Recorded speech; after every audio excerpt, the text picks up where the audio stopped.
Assalamualaikum warahmatullahi wabarakatuh. Bapak Ibu yang dirahmati Allah, karakter surah Makkiyah sebagai contoh surah Qaf yang merupakan panduan kepada Rasul untuk memperbaiki manusia dari Allah Subhanahu wa taala. Ada 10 perkara akidah dan kita sudah bahas 8, sekarang kita masuk yang ke-9, yaitu perkara akidah apa yang Allah Subhanahu wa taala tanamkan kepada yaitu Rasulullah SAW agar digunakan untuk memperbaiki manusia, yaitu menjelaskan tentang hakikat siapa manusia itu. Bapak Ibu yang dirahmati Allah, di dalam surah Qaf ayat 16 Allah Subhanahu wa taala berfirman, A'udzubillahi minasyaitonirrajim. Bismillahirrahmanirrahim. Walaqad khalaqnal insana wa na'lamu ma tuwaswisu bihi nafsuh wa nahnu aqrabun ilaihi min. Berikan penjelasan kepada kita bahwa Allah Subhanahu wa taala menciptakan manusia. Ya, manusia ciptaan Allah ini adalah makhluk yang paling sempurna. Dan Allah tahu apa yang dibisikkan oleh jiwanya. Artinya Allah selalu mengawasi manusia ini karena manusia itu nanti akan dimintai pertanggungjawaban oleh Allah, maka hakikatnya manusia tidak pernah lepas dari pengawasan Allah. Sebagai makhluk yang sempurna, Allah Subhanahu wa taala awasi manusia ini, ya, di mana manusia yang diciptakan oleh sebagai makhluk yang paling sempurna ini adalah ditandai dengan bahwa bentuk tubuhnya, fisiknya, jiwanya, kemudian karakternya berbeda dengan yang lain. Dan Allah mengatakan, wa nahnu aqrabu ilaihi, dan kami lebih dekat kepadanya min hablil warid, daripada urat lehernya. Bapak Ibu yang dirahmati Allah, di dalam firman Allah Subhanahu wa taala yaitu surah Adz-Dzariyat, Allah katakan, a'udzubillahi minasyaitonirrajim wa fi anfusikum afala tubsirun. Dan pada diri kalian, maka apakah kalian tidak perhatikan? Jadi Bapak Ibu yang dirahmati Allah, dengan ini Allah merintahkan kepada kita agar kita memperhatikan diri kita untuk apa? Untuk mengenal Allah Subhanahu wa taala. Maka ada ungkapan, man arafa nafsahu faqad arafa rabbahu. Siapa yang mengenal dirinya, dia akan mengenal Tuhannya. Artinya ketika Allah mengatakan wa fi anfusikum afala tubsirun, maka apakah tidak di dalam diri kalian dan di dalam diri kalian, apa kalian tidak perhatikan? Artinya kita disuruh memperhatikan diri kita, merenungkan, mentafakuri. Untuk apa? Untuk menangkap kekuasaan Allah Subhanahu wa taala, untuk menyadari bahwa Allah itu maha kuasa, Allah maha perkasa, Allah maha tunggal, Allah maha yaitu wujud. Allah wujud, Allah itu ada. Maka kemanapun kita pergi, harapannya adalah kita selalu menyadari akan keberadaan Allah dan akan pengawasan Allah Subhanahu wa taala. Karena Allah itu aqrabu min hablil warid, lebih dekat daripada urat leher kita. Bapak Ibu yang dirahmati Allah. Jadi, ya, aspek fisiknya kita disuruh memperhatikan. Wa fi anfusikum afala tubsirun. Kita disuruh memperhatikan aspek fisik kita. Bukan hanya itu, aspek jiwa kita, ya, ataupun akal kita. Nah, Al-Quran dan hadis begitu banyak menyampaikan secara utuh siapa diri kita manusia sebenarnya. Maka kita disuruh mengenali diri kita. Maka dengan kita mengenali diri kita, kita akan kenal siapa Allah Tuhan kita itu. Karena namanya maqalah ketika man arafa nafsahu faqad arafa rabbahu, siapa yang mengenal dirinya maka dia akan mengenal siapa Tuhannya. Bapak Ibu yang dirahmati Allah, maka kalau kita lihat dari sisi fisik, Allah Subhanahu wa taala menjelaskan bagaimana proses penciptaan manusia. Seperti misalnya Allah gambarkan dalam surah Al-Mu'minun, a'udzubillahi minasyaitonirrajim. Walaqad khalaqnal insana min sulalatin min tin, tsumma ja'alnahu nutfatan fi qararin makin, tsumma khalaqnan nutfata 'alaqatan wa khalaqnal 'alaqata mudghatan fa khalaqnal mudghatan idhaman fa qasawnal idhama lahman, tsumma ansa'nahu khalqan akhara fatabarakallahu ahsanul khaliqin. Tsumma innakum ba'da dzalika lamayyitun, tsumma innakum yaumal qiyamati tub'atsun. Jadi Bapak Ibu yang dirahmati oleh Allah, jadi jelas sekali di ayat ini, walaqad, dan sungguh benar-benar Khalaqna, kami telah menciptakan al-insana, manusia, min sulalatin min tin. Jadi dari saripati tanah. Ya, dari saripati tanah. Jadi manusia itu manusia pertama, nenek moyang kita yaitu Adam, diciptakan oleh Allah dari saripati tanah. Dari berbagai macam tanah diambil saripatinya jadikan satu. Tsumma ja'alnahu nutfatan. Kemudian Allah SWT ciptakan keturunan Adam. Itu dengan nutfatan, sperma, fi qararim makin, di tempat yang sangat kokoh, yaitu diletakkan di rahim. Tsumma khalaqna nutfata 'alaqatan. Kemudian kami ciptakan dari sperma itu, dari nutfah itu 'alaqah, yaitu segumpal darah. Wa khalaqnal 'alaqata mudghah. Dan kami, alaqah bisa juga dimaknai sesuatu yang menempel. Faqalaqnal, dan maka lalu kami ciptakan alaqah itu menjadi mudghah, menjadi segumpal daging. Wa khalaqnal mudghata idhaman. Kemudian yaitu dari segumpal daging itu kami ciptakan tulang-tulang idhaman. Fakasawnal idhama lahman. Kemudian kami bungkus tulang-tulang itu dengan yaitu lahman, daging. Tsumma ansa'nahu khalqan akhara. Kemudian kami ciptakan dia menjadi ciptaan yang lain yang baru. Ya, tabarakallahu ahsanul khaliqin. Maka Maha Suci Allah, dialah sebaik-baik pencipta. Ya, jadi Bapak Ibu, bagaimana Allah menceritakan, menjelaskan tentang proses penciptaan manusia pertama, kemudian keturunannya di dalam rahim. Ya, maka ini untuk apa? Untuk dilihat, untuk kita tangkap, untuk kita pahami kebesaran Allah, kekuasaan Allah, kesan Allah. Tsumma innakum ba'da dzalika lamayitun. Kemudian sungguh kalian setelah itu pasti akan mati. Kita ini pasti mati. Setelah kita hidup di dunia ini, kita menuju kematian. Itu sesuatu yang pasti, yang harus kita sadari. Tsumma innakum yaumal qiyamati tub'atsun. Kemudian setelah kita mati, kemudian nanti Allah Subhanahu wa taala akan bangkitkan kita, yaitu pada hari kiamat, guna dimintai pertanggungjawaban.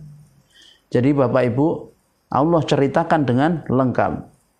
Kemudian ada dijelaskan berikutnya tujuan kita ini diciptakan, manusia diciptakan. Yaitu Allah katakan a'udzubillahi minasyaitonirrajim wa ma khalaqtul jinna wal insa illa liya'budun. Dan tidaklah kami ciptakan jin dan manusia, tidaklah kuciptakan jin dan manusia illa kecuali liya'buduni, untuk mentaati perintahku, menjauhi laranganku, yaitu ibadah. Maka tujuan kita diciptakan di dunia ini menjadi Abdullah, hamba-hamba Allah, orang-orang yang mengabdi kepada Allah SWT, yang tunduk patuh kepada perintah Allah, menjalankan perintahnya, menjauhi larangannya. Juga Allah katakan, a'udzubillahi minasyaitonirrajim wa idh qala rabbuka lil malaikati inni ja'ilun fil ardi khalifah. Dan ingatlah ketika Tuhanmu berfirman kepada para malaikat, sesungguhnya aku akan jadikan, ciptakan di muka bumi ini, yaitu khalifah, yakni Adam dan keturunannya. Maka ayat ini menjelaskan bahwa Adam dan keturunannya, kita manusia, itu sebagai khalifatullah fil ard, sebagai wakil dalam tanda petik Allah Subhanahu wa taala di muka bumi, yaitu untuk mengatur kehidupan dengan apa? Dengan aturan-aturan Allah Subhanahu wa taala. Bapak Ibu yang dirahmati Allah. Jadi sangat jelas. Maka tujuan diciptakan manusia sebagai khalifatul ard dan sebagai Abdullah, sebagai hamba Allah dan khalifatullah. Yaitu hamba Allah adalah mengabdi kepada Allah, melakukan suatu semata karena Allah, ya, bekerja karena Allah, berekonomi karena Allah, berpolitik karena Allah. Kemudian khalifatullah di dalam menjalankannya itu adalah tunduk patuh dengan aturan Allah SWT.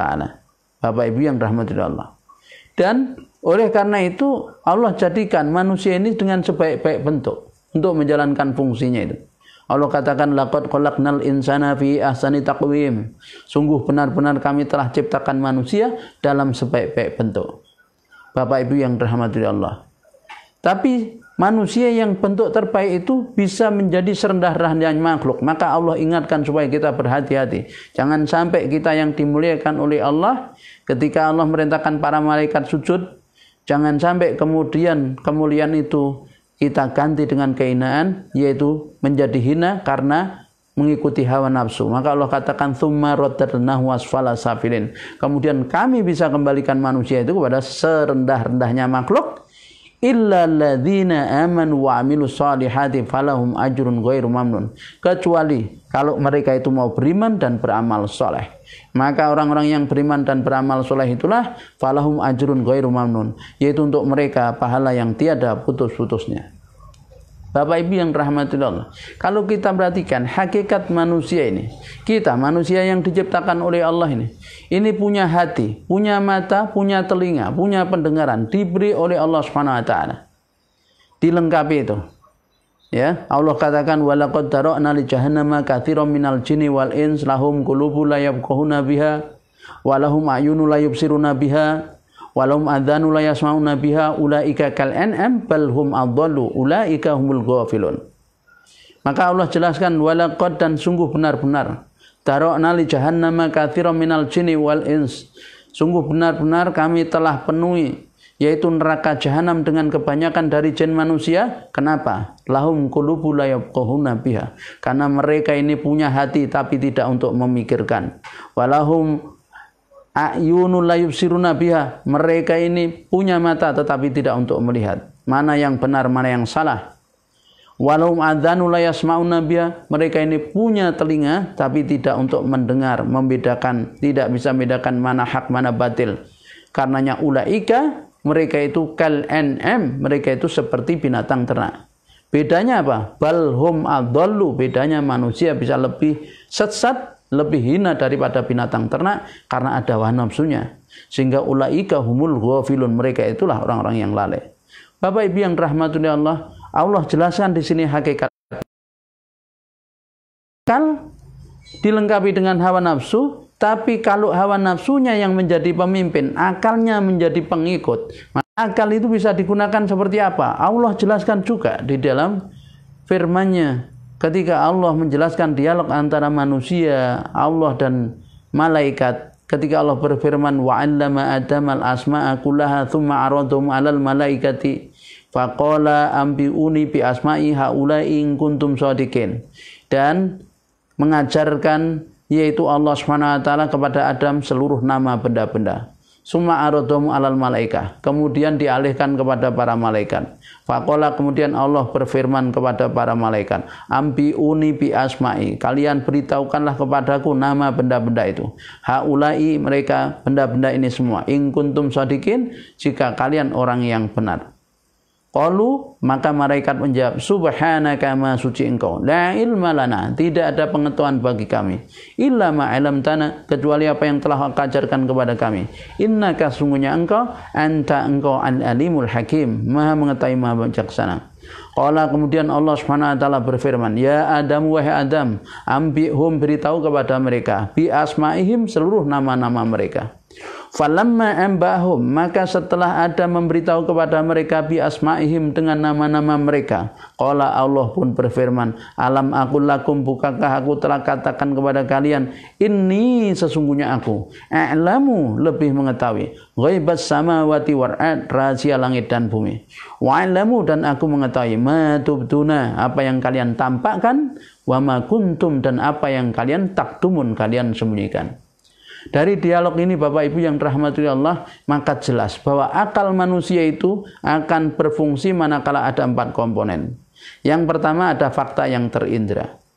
Yang kedua ada yaitu panca indra. Yang ketiga ada otak yang sehat. Dan yang keempat ada maklumatun sabiqoh, informasi yang mendahulinya. Maka kalau salah satu tidak ada, maka tidak terjadi proses akal. Yang terjadi adalah yaitu apa? Hayalan dari manusia, angan-angan saja. Bapak Ibu yang rahmati Allah, Allah juga menjelaskan bahwa di dalam diri manusia itu ada potensi kehidupan, ada kebutuhan jasmani dan ada naluri-naluri. Artinya lengkap. Kebutuhan jasmani seperti tampak dalam firman Allah, wa qalal mala'u min qaumihi alladzina kafaru wa kadzdzabu bi liqa'il akhirah wa dzakaru bi liqa'il akhirah wa trafahum, ya, wa itrafahum fil hayati dunya ma hadza ila batharum mislukum ya'kulu mimma ta'kulun minhu wa yashrabu mimma tashrabun. Ya, berkatalah para pemuka kaum itu, orang-orang yang mereka kafir dan mendustakan pertemuan dengan akhirat. Ya, mereka ini mengatakan yaitu atrafanahum fil hayatid dunya. Jadi mereka yakni tentang masalah kehidupan dunia. Apakah tidaklah ini kecuali manusia? Jadi ketika menolak Rasul dikatakan tidaklah mereka ini kecuali manusia, semisal kalian dia makan sebagaimana kalian makan, dia minum seperti apa yang mereka minum. Bapak Ibu yang dirahmati Allah, berarti manusia itu butuh makan, butuh minum, itu adalah sesuatu yang sifat kebutuhan jasmani. Ya. Sedangkan bahwa manusia ada naluri. Ada naluri mempertahankan diri, ada naluri melestarikan keturunan, ada naluri beragama. Nah, Bapak Ibu yang dirahmati Allah, lengkap di dalam diri manusia. Ya. Nah, sehingga jelas Bapak Ibu yang dirahmati Allah, manusia adalah sebaik-baik dan seutama-utama, sebagus-bagus ciptaan Allah SWT. Nah, jadi Bapak Ibu yang dirahmati Allah, itu diantara tentang yaitu bagaimana kita memahami hakikat manusia. Tujuan ketika Allah jelaskan tentang siapa hakikat manusia itu untuk menunjukkan kekuasaan Allah. Maka ketika kita semakin mengenal siapa diri kita, Bapak Ibu yang dirahmati Allah, maka yang ada adalah keyakinan merasa bahwa kita ini hanyalah hamba Allah yang lemah, ya, yang diciptakan oleh Allah. Tanpa bantuan Allah, tanpa kekuatan yang Allah berikan, kita tidak akan bisa berbuat apa-apa. Sehingga menyadari bahwa Allah selalu mengawasinya, Allah selalu melihatnya, Allah selalu memperhatikannya, sehingga dia diberi berbagai karunia oleh Allah, nikmat oleh Allah.